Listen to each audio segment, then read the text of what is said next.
jadi mulia yang luar biasa. Bulan suci Ramadan. Dari awal malamnya namanya Lailat Nadrah.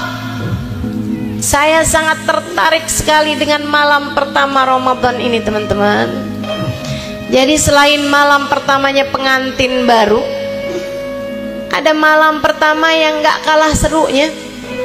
Ada malam pertama yang gak kalah menegangkannya bagi saya, yaitu malam pertama bulan suci Ramadan. Kenapa gitu? Sebab Nabi Muhammad menamakannya sebagai malam nadrah. Katanya Nabi Muhammad alaihi salatu wassalam, "Idza jaa awwalu lailatin min Ramadan." Apabila datang malam pertama bulan suci Ramadan, Allah akan memandang hamba-hambanya dengan pandangan penuh rahmat. Diliatin kita sama Allah, tapi nggak asal diliatin dan disayangin. Bukan semua tentu saja. Siapa? Ya yang pantas. Kalau diliatin lagi tidur lagi. Kalau diliatin lagi nonton TV lagi.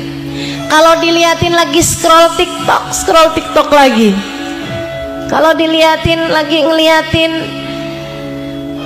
mau belanja beli kerudung 1-2 hari nggak kelar-kelar. Ada tuh. Mau beli kerudungan 1 aja Shopee, segala toko dilihat sama dia. Kalau dilihat sama Allah keadaanmu seperti itu, tentu sangat tidak layak untuk dipandang dengan pandangan penuh cinta. Jangankan Allah, teman-teman, jangankan Allah, suami kamu aja sebel ngelihat kamu bolak-balik TikTok mulu. Betul nggak? Pegang HP nggak selesai. Suaminya bilang HP terus.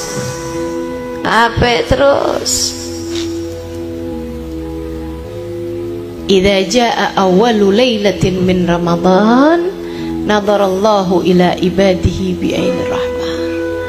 Kalau datang malam pertama Ramadan, Allah akan lihat hamba-hambanya, termasuk kamu, termasuk saya. Akan dilihat Allah, disensor sama Allah. Mana yang layak aku cintai? Mana di antara hambaku yang pantas aku sayangi? Mana di antara hambaku yang pantas aku rindui? Allah akan lihat kita semuanya. Semoga semuanya layak dilihat dengan pandangan kasih sayang. Siapa yang malam hari itu lagi baca Quran, udah ngantuk-ngantuk ditahanin tetap dia baca lagi, kan lucu dilihatnya, ya ampun. Dia kepengen baca firman-firmanku, sampai ngantuk-ngantuk tetap ditahanin juga. Udah tidur ngimpi 1 babak, tidur lagi ngimpi 2 babak, sampai 5 babak mimpinya, tetap aja dia berusaha buat terus baca Qur'annya. Duh, aku cinta pada hambaku yang satu ini.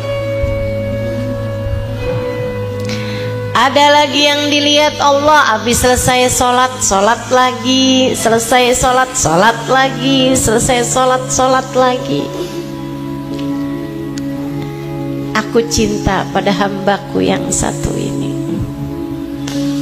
Ada yang malam hari itu, sesudah sholat tarawih, dia baca Quran, dia kemudian mengingati dosa-dosanya, dia beristighfar, dia bermunajat, dia lirih berkata, ya Allah, ya Allah, ya Allah, datang bulan Ramadan tahun ini, ya Allah, maafkan diri yang masuk Ramadan belepotan dosa ini, ya Allah. Maafkan diri yang masuk Ramadan berlumuran dosa ini ya Allah. Memasuki bulan sucimu, tapi diri ini kotor dengan dosa-dosa selama ini. Akan tetapi diri ini berharap untuk Engkau lihat, untuk Engkau sayangi, untuk Engkau terima ya Allah. Sebab diri ini merasa malu kepadamu ya Allah. Kamu datang di malam pertama bulan Ramadan dengan linangan air mata taubatmu kepada Allah. Allah pun mengatakan, wahai hambaku, kamu berbuat dosa, namun kamu tahu aku adalah Tuhan yang memiliki ampunan. Kemarilah, bawalah dosa-dosamu untuk aku ampuni. Siapa yang datang kepada Allah dengan bergunung-gunung dosa, bertaubat kepadanya, Allah akan datang padanya dengan bergunung-gunung ampunan dan menghancurkan dosa-dosanya. Innal kabaira fil ghufrani kallamami. Katanya sahibul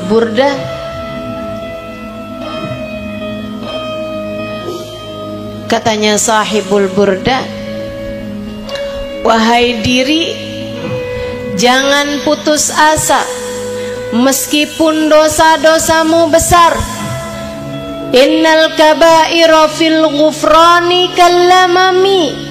Karena dosa seorang hamba sebesar apapun, jika Allah lemparkan ke dalam lautan ampunannya, ia hanyalah buih dalam samudra ampunan Allah. Buat saya malam pertama Ramadan adalah malam yang sangat menegangkan.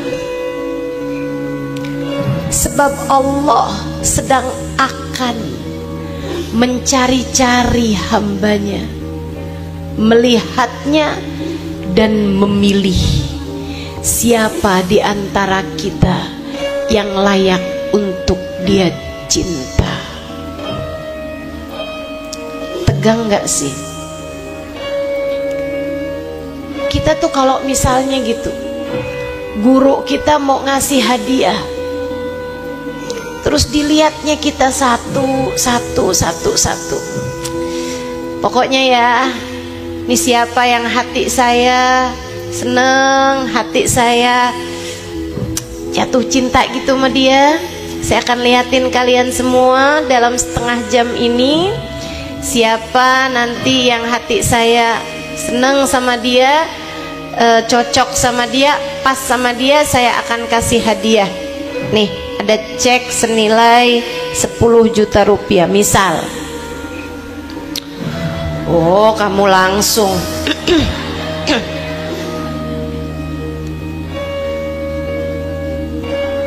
Teman-teman saudaraku sekalian, ini bukan sekedar 10 juta rupiah. Ini bukan sekedar harta yang bisa kamu ukur nilainya. Ini bukan sekedar materi duniawi, hadiah-hadiah fana, kesenangan-kesenangan yang bisa hilang. Ini adalah tentang cinta Allah kepada hambanya.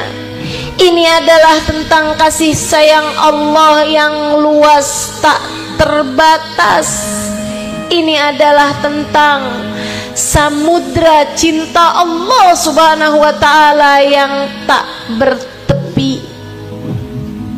Sebab Nabi Muhammad melanjutkan, wa man nabarallahu ilaihi bi ainir rahmah lam yu'adzibhu abada.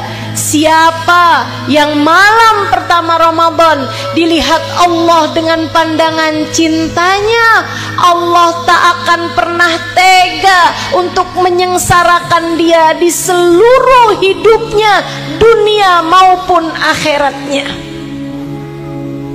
Allah tak akan pernah tega menyengsarakan dia selama-lamanya.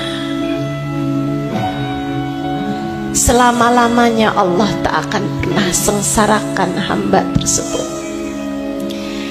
Kita hanya perlu satu malam, teman-teman, untuk Allah pandang kita dengan pandangan kasih sayang, kemudian dirahmatinya dirimu, kemudian diangkatnya dirimu, kemudian dicintainya dirimu, kemudian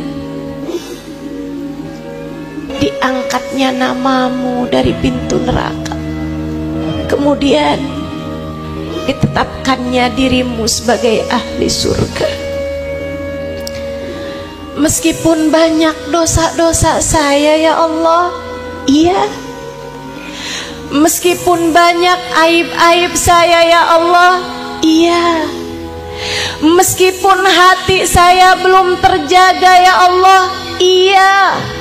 Siapapun saja hamba Allah beriman, siapapun saja di antara kita, meski seperti apapun keadaan-keadaan kita, jika kita datang di malam pertama Ramadan, kemudian kita datang kepadanya dengan membawa hati yang patah, hati yang kembali kepadanya, hati yang menginginkan dia lebih daripada apapun, hati yang berharap kepada Allah lebih dari harapan kita terhadap apapun, hati yang takut kepada Allah lebih daripada ketakutan kita kepada apapun. Allah akan menarikmu kepadanya, kemudian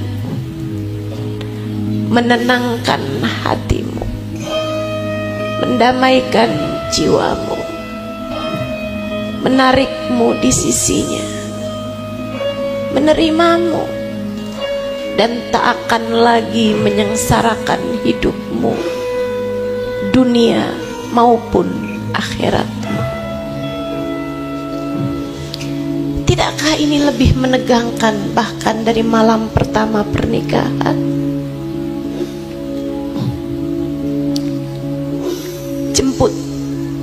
Jemput, siap-siap. Gimana caranya siap-siap? Salah satunya, jangan bawa dendam masuk ke Ramadan. Ini syarat mutlak.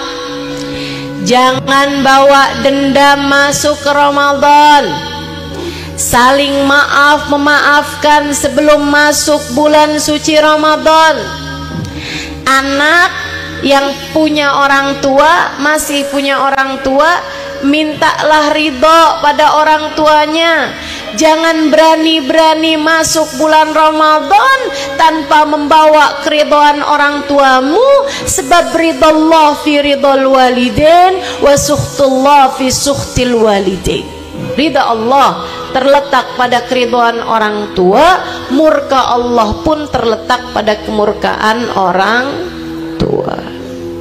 Bagaimana mungkin kamu berharap disayang sama Allah jika bahkan orang tuamu tidak sayang padamu? Bagaimana mungkin kamu berharap ridhonya Allah jika bahkan orang tuamu tidak ridho padamu? Datengin, minta ridho yang serius. Jangan bilang, "Mah, kosong-kosong ya, Mah."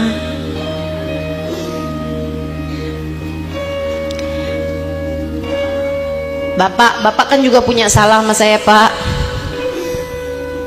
Bapak kalau mau salah Bapak saya maafin salah saya ya, Pak. Nggak gitu caranya minta maaf. Nggak gitu caranya minta maaf. Datang yang serius. Minta maaf yang serius, minta halal yang serius. Dan jangan tunda waktu. Saya ingat ada satu hari di bulan Syawal, ketika majelis udah mulai buka lagi, ada seorang perempuan datengin saya. Dia bilang, "Ustazah, makasih Ustazah, makasih Ustazah. Ustazah, saya mau makasih mau Ustazah." Saya bilang, "Makasih kenapa?" "Karena ayah saya meninggal." Lah, gimana? "Saya mau terima kasih sama Ustazah." "Kenapa?" saya bilang. "Karena ayah saya sudah meninggal." "Kok ayah kamu sudah meninggal, kamu terima kasih ke saya?" Dia bilang, "Ustazah, saya ingat sebelum Ramadan kemarin Ustazah pesan minta maaf sama orang tua, minta maaf sama orang tua. Jangan berani masuk Ramadan sebelum minta maaf sama orang tua." Sepulang dari majelis Ustazah, saya langsung datengin ayah saya. "Ibu saya udah meninggal Ustazah, kami hidup hanya berduaan, ayah saya sama saya. Ayah saya udah tua Ustazah." Dia bilang, "Kami berdua aja," karena nggak semua orang tua udah tua kan. Jadi dia bilang, "Ayah saya udah tua, sangat tua." Dia bilang, saya datengin ayah saya, terus saya bilang, "Ayah, maafkan saya ya, ridhoi saya ya. Saya pasti sering selama hidup nih bikin ayah kesel. Kadang ayah panggil saya masih sibuk sama handphone. Saya tunda-tunda panggilan ayah gitu, maafin saya ya, maafin saya."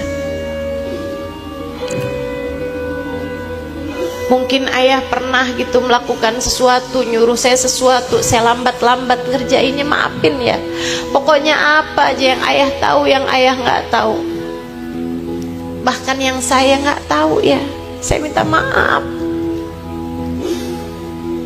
Ayah saya bilang, "Ya Allah nak, ayah ridho sama kamu, ayah sayang sama kamu. Dosa-dosa kamu sama ayah kalau ada semua udah ayah maafin. Ayah ridho sama kamu dari ujung rambut ke ujung kaki. Makasih ya, makasih." Dia bilang, saya ciumin ayah saya pelukin, saya makasih ya, makasih. Sekarang saya udah jauh lebih lega. Sekarang saya udah siap masuk Ramadan dengan hati yang udah siap nih ya, makasih ya. Dia bilang, malam hari itu kami makan bersama seperti biasa. Ini apa, sampai waktunya tidur, ayah saya pergi kamar tidur, saya tidur. Subuh ayah saya masih pergi ke masjid. Dia bilang, pagi-pagi beliau masuk kamar. Biasanya memang suka tiduran sebentar kalau pagi. Habis itu saya siapin sarapan, saya siapin kopinya. Biasanya ayah saya bangun di jam-jam seperti itu, terus makan, ngopi gitu. Hari itu kok sampai kopinya dingin nggak makan-makan gitu. Saya liatin di kamar masih tidur. Mungkin beliau sangat lelah atau apa gitu. Saya tinggal lagi. Tapi habis setengah jam, sejam, kok ayah saya belum bangun juga. Saya deketin ayah saya, ternyata ayah saya sudah meninggal Ustazah. Ayahnya meninggal. Dia bilang, "Ustazah, makasih udah ngajarin saya. Saya nggak tahu kayak apa rasanya kalau saya menunda minta maaf hari itu. Kayak apa penyesalan saya jika sesudah Ustazah kasih tahu saya nggak kerjain, ternyata ayah saya meninggal."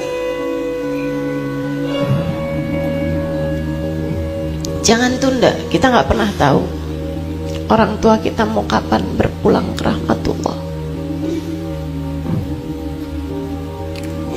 Yang masih pada punya orang tua,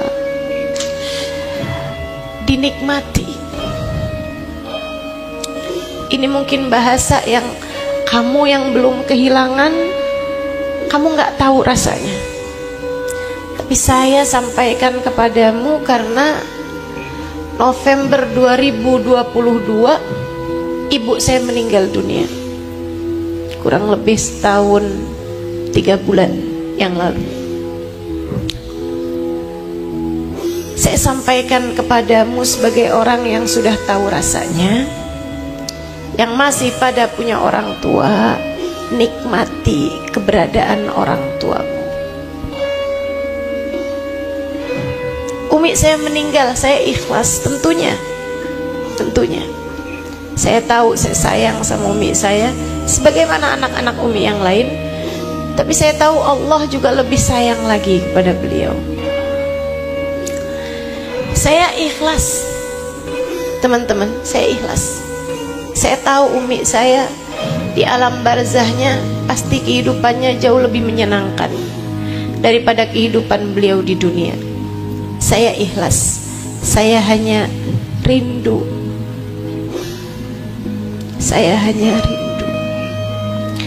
Saya rindu buat pegang-pegang tangannya.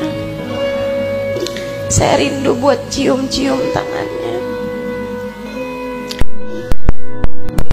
Busel di badannya.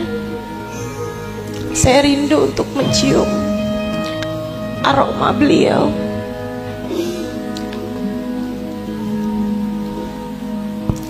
Saya rindu untuk mendengarnya tertawa, mendengarnya bertanya, apa kabar nak, apa kabar Im. Dan betapa hal-hal kecil seperti itu ternyata begitu berat. Bener emang rindu tuh berat. Apalagi kalau kita sudah tidak bisa lagi berjumpa, setidaknya di dunia, dengan orang yang kita rindukan. Maka saran saya buat semua teman-teman yang masih punya ibu terutamanya, nikmati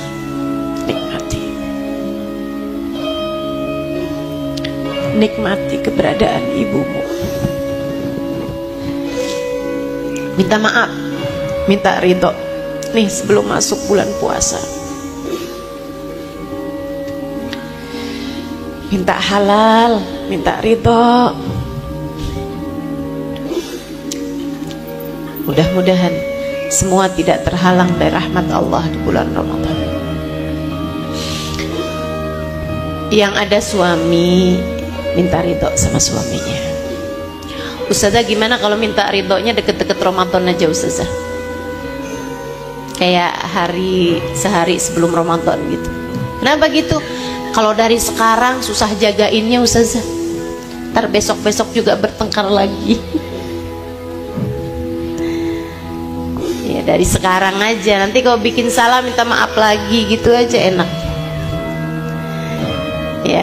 Ya bagaimanapun suami kita adalah kunci surga bagi kita. Kata Nabi Muhammad, bukan kata saya, kata Nabi Muhammad, fanduri ilaih fa innama huwa jannatuki wa naruki. Perhatikan betul bagaimana perlakuanmu kepada suamimu, sebab suamimu adalah jalan surga bagimu ketika kamu menghargainya, menghormatinya, memuliakan dia. Dan dia adalah jalan neraka bagimu ketika kamu menyia-nyiakan dia, ngomel mulu sama suami, nuntut hal-hal yang dia nggak kuat, ya kan? Minta duit mulu sama suami. Ada nih orang-orangnya nih, sama suami minta duit mulu. Betul begitu? Oh, yang di sana rupanya. Khair, semoga semua istri di sini jadi istri yang solehah, istri yang nanti di akhirat boleh masuk dari pintu surga manapun yang Allah izinkan, yang dia mau, insya Allah. Amin ya rabbal alamin. Terus sebelum masuk bulan puasa minta halal sama suaminya, minta ridho sama suaminya juga. Dan jangan sampai kita masuk bulan suci Ramadan dalam keadaan qati'ur rahim, memutuskan hubungan dengan kerabat. Silaturahim itu dengan kerabat ya. Yang dimaksud dengan kerabat adalah orang-orang yang wudhu kamu nggak batal kalau bersentuhan kulit dengan dia. Abangmu, adekmu, kakakmu, laki-laki ataupun perempuan tuh rahimmu, kerabatmu. Jangan sampai putus hubungan gara-gara urusan warisan udah enggak lagi saling sapa, nggak lagi mau ketemuan, gara-gara rebutan warisan 3 tahun nggak saling sapa menyapa. Ini namanya memutuskan hubungan silaturahim. Silaturahim tuh dengan kakak adik, dengan ponakan, dan juga dengan paman bibi. Itu nggak boleh putus hubungan, harus terus tersambung. Ya, nggak boleh nggak nyapaan gitu. Orang-orang lain diundang tapi saudara sendiri, kakak adik sendiri nggak diundang, paman bibi nggak diundang, padahal dibikin hajat, tuh nggak boleh kayak gitu. Itu namanya orang memutuskan hubungan dengan rahimnya, dengan kerabatnya. Kemudian yang juga dilarang, kata Nabi Muhammad, arba' mahrum bin rahmat Ramadan, 4 kelompok orang terhalang dari rahmatnya Allah di bulan Ramadan. Kita udah bahas sebagiannya. Yang pertama, mudminul khamr, pecandu minuman keras, pecandu narkoba, narkotika. Itu nggak bisa selagi mereka belum taubat dan meninggalkan pekerjaan haram tersebut. Mahma samogam, mahma amilu ma'amilu, mau ngerjain apa aja, ibadah kayak apa aja di bulan Ramadan, pintu rahmatnya Allah tertutup dari mereka. Nggak bisa. Kita hanya bisa berdoa. Saya sih yakin kalau perempuan-perempuan di sini nggak modelan mabokan dah ini. Palingan maboknya mabok duit. Palingan maboknya mabok karena ngidam gitu kan, mabok mual-mual.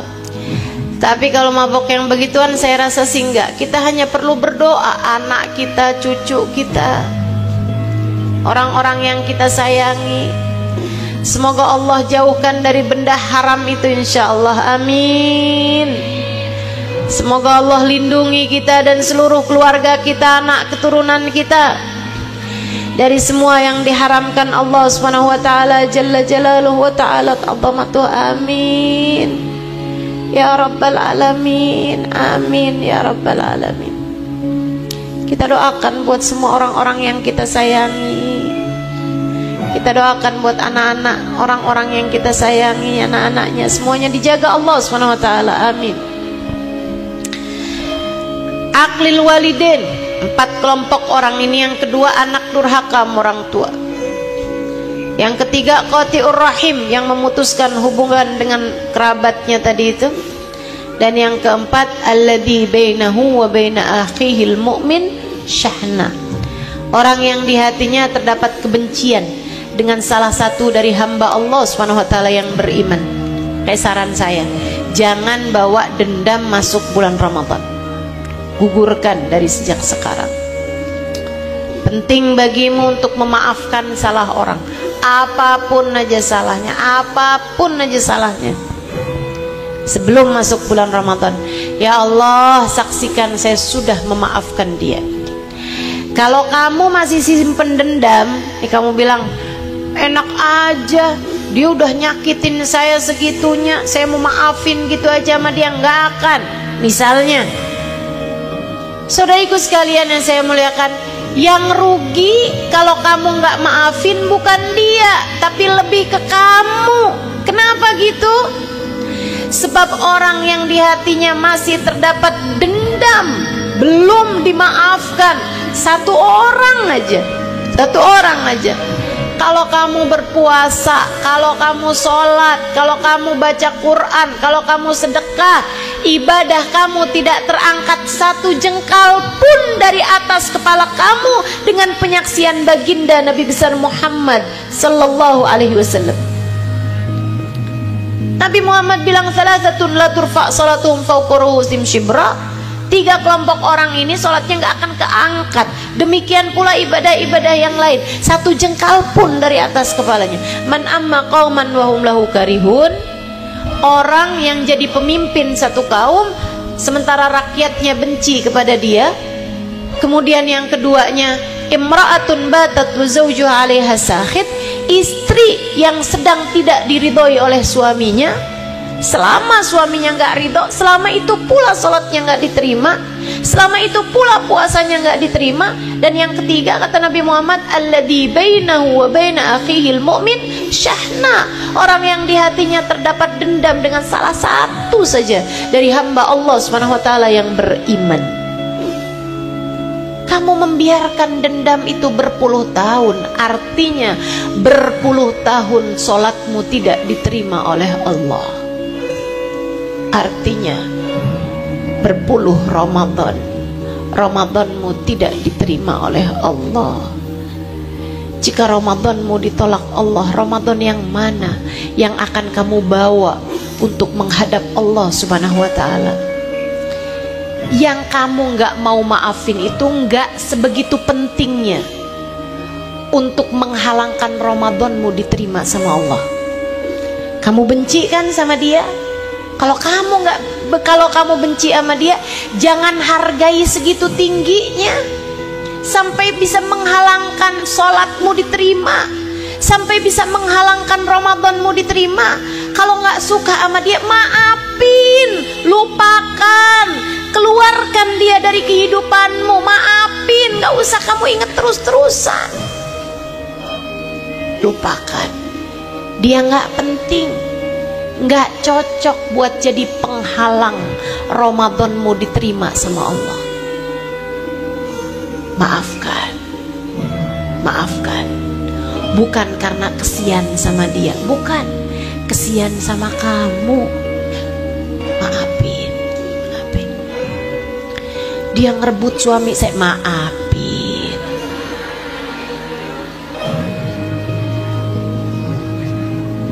Gimana? Maafin.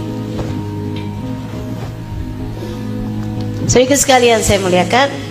Nah, kalau kamu udah siap nih, semuanya sudah kamu laksanakan, tidak menjadi salah satu dari 4 kelompok orang ini, maka yuk masuklah kepada bulan Ramadan. Puasanya biar bagus, tarawehnya biar bagus, Qurannya jangan ditinggal, doa-doanya terus kamu panjatkan, istighfar kamu terus kamu laksanakan, gitu kan? Nah, insya Allah mudah-mudahan jadi orang-orang yang layak diterima di sisi Allah Subhanahu wa ta'ala. Mudah-mudahan kita semuanya jadi hamba-hamba yang mendapatkan semua yang dijanjikan Allah Subhanahu wa ta'ala di bulan Ramadan nanti, insya Allah, termasuk Lailatul Qadarnya biar bisa kita dapetin insya Allah. Katanya Habib Muhammad bin Abdullah Haddar, kalau kepengen Ramadannya dapat, Lailatul Qadarnya dapat, jangan tinggal sholat berjamaah, puasanya juga dipuasain dari yang haram-haram, dan jangan ninggal sholat taraweh. 3 hal itu kalau kamu kerjakan, insya Allah saat datang Lailatul Qadar kamu berhasil mendapatkannya, insya Allah. Yuk kita baca suratul Fatihah, kita minta kepada Allah Subhanahu wa ta'ala, semoga Allah Subhanahu wa ta'ala menerima ibadah kita semuanya di sisi Allah Subhanahu wa ta'ala. Mudah-mudahan Allah Subhanahu wa ta'ala mengangkat derajat kita di sisinya, insya Allah. Biar Ramadannya semuanya keterima Allah, biar ibadahnya semuanya diterima Allah Subhanahu wa ta'ala. Ala hadihin niyah wa bikulli niyatin salihah wa ila hadratin Nabi Muhammad sallallahu alaihi wa sallam.